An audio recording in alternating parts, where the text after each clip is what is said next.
Hello viewers, welcome my YouTube channel. আজকে তোমাদের মাঝে খুবই একটা দুর্দান্ত এমপ্লিফায়ার সার্কিট নিয়ে আসলাম। তো এই এমপ্লিফায়ার সার্কিটটি মাইক সেটের এমপ্লিফায়ার সার্কিট। তো আপনাদের যে মাইক সেটগুলো বাসায় অনেক দিন নষ্ট হয়ে পড়ে আছে, ড্রাইভার বোর্ডের অভাবে আপনারা ঠিক করতে পারছেন না, তো এই বোর্ডটি দিয়ে আপনারা যে কোনো মাইক সেট রিপেয়ারিং করতে পারবেন। 80 ওয়াট থেকে শুরু করে 150 ওয়াট পর্যন্ত আপনারা যে ধরনের সেটগুলো আছে, আউজা, এমআর, যে ধরনের সেটগুলো থাক না কেন, সেই সেটগুলোই আপনারা এই ড্রাইভার বোর্ডটি দিয়ে রিপেয়ারিং করে নিতে পারবেন। ঠিক আছে, আপনারা বোর্ডটি চেঞ্জ করে এই বোর্ডটি লাগিয়ে নিতে পারবেন। এবং বাংলা যে এমপ্লিফায়ারগুলো আছে, মাইক সেট, বাংলা যে মাইক সেট এমপ্লিফায়ারগুলো আছে, সেই এমপ্লিফায়ারগুলোতেও আপনারা এই ড্রাইভারটি ইউজ করতে পারবেন। তো এই যে ড্রাইভার বোর্ডটি, এই বোর্ডটির অনেক ভিডিও আছে আমার ইউটিউবে।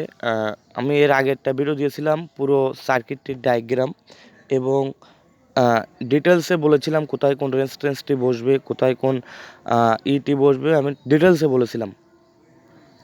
এবং আমি সেখানে এর ডায়াগ্রাম সম্পর্কেও ধারণা দিয়েছিলাম। এবং এর আগে একটি ভিডিও আপলোড করেছি, সেই ভিডিও তোমাদের দেখানো হয়েছে যে এর সাউন্ড কোয়ালিটি কেমন। তো যারা যারা সেই ভিডিওগুলো দেখেননি, অবশ্যই চ্যানেলটি সাবস্ক্রাইব করবেন এবং আই বাটনে ক্লিক করে দেখে আসবেন। তো এই যে সার্কিটটি, এই সার্কিটটি দিয়ে আপনারা 80 ওয়াট থেকে শুরু করে 150 ওয়াট পর্যন্ত মাইক সেটগুলো তৈরি করতে পারবেন। ঠিক আছে, যে কোনো ধরনের মাইক সেটগুলো ইউজ করতে পারবেন। আপনারা সাইডটা হরেন ভালোভাবে বাজাতে পারবেন, সাইডটা। ঠিক আছে, আউটপুট যদি ভালো মানের দেন, তাহলে সাইডটা হরেন ভালোভাবে বাজাতে পারবেন। এবং এখানে ট্রানজিস্টর কোথায় কোন জায়গায় কানেকশন হবে আপনারা যদি না জেনে থাকেন, তো অবশ্যই আমার সেই ভিডিওগুলো দেখে আসছে, সেখান থেকে তোমরা জেনে নিতে পারেন যে আসলে কোথায় কোন ট্রানজিস্টরগুলো কানেক্ট করতে হবে। এবং এটা কিন্তু 12 ভোল্টে রান হয়, 12 ভোল্ট ব্যাটারিতেও চলবে।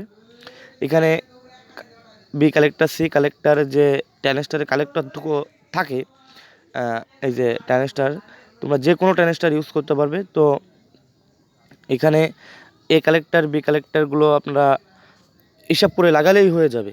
ঠিক আছে, এবং এটা প্লাস মাইনাসে চলে, 12 ভোল্টের রানিং হয় এই সার্কিটটি। তো এই সার্কিটটি যারা যারা নিতে চান, অবশ্যই কমেন্ট বক্সে লিখে জানাবেন।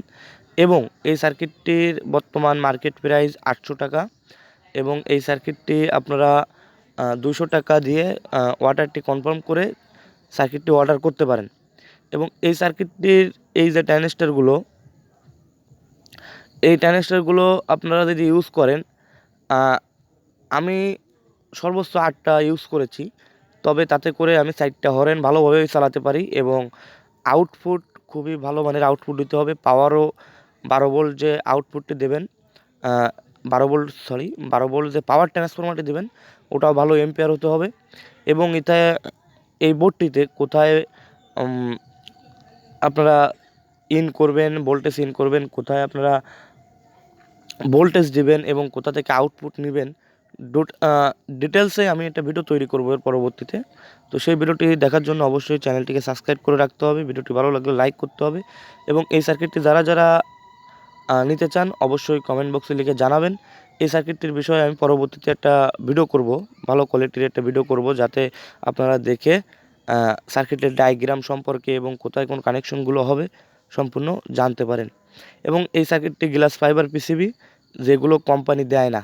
আপনারা কোম্পানির একটা EMR সেট কিনলেও তার ভিতরে এই ধরনের সার্কিট পাবেন, তবে আপনারা গ্লাস ফাইবার পিসিবি পাবেন না, নর্মাল পিসিবি থাকবে। ঠিক আছে, তো তার থেকে উন্নত পিসিবি এবং পাসপাতের কোয়ালিটিও ভালো। এই পাসপাতি রেজিস্ট্যান্সগুলো কখনো জং ধরবে না, এগুলো অরিজিনাল তামার পায়া। ঠিক আছে, চুম্বক ধরবে না, কখনোই আপনারা রেজিস্ট্যান্সে চুম্বক ধরাতে পারবে না।